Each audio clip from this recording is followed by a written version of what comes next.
আচলতে মই ক'বলৈ সুখী যে মানে সেই আশাটো পুৰা ফুলপ্ৰুফ হৈছে।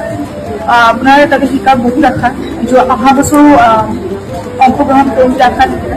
এই বছৰটোত তেওঁলোকে নৃত্যৰ কথাই হওক বা অভিনয়ৰ কথাই হওক বহুতো সূক্ষ্ম কথা যোনবোৰ আচলতে নজনাকৈ ৰৈ গৈছিলে, সেই কথাবোৰ জানিবলৈ পাই সুখী হ'লো। বহুত কথা অভিনয়ৰ লগত জড়িত কথা, যেনে দৃষ্টিৰ কথাই হওক, ৰসৰ কথাই হওক, সেই কথাবোৰ আচলতে জনা নাছিলো আৰু সেইবাবে হয়তো আগতে কিবা পাৰফৰ্ম কৰিলেও ৰৈ গৈছিলে, যোনখিনি পুৰা পাৰফেক্টনেছ যোনটো কয়, সেইখিনি জানিব পাই আচলতে বহুত ভাল লাগিছে।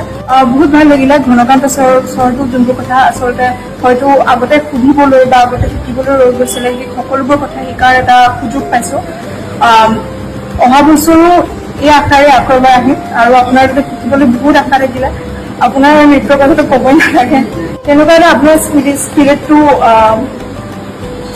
ল'বৰ বাবে অলপ হ'লেও যদি পাব পাৰি সেয়াই বহুত। আগলৈও কৰিম বুলি আশা থাকিলে। ধন্যবাদ।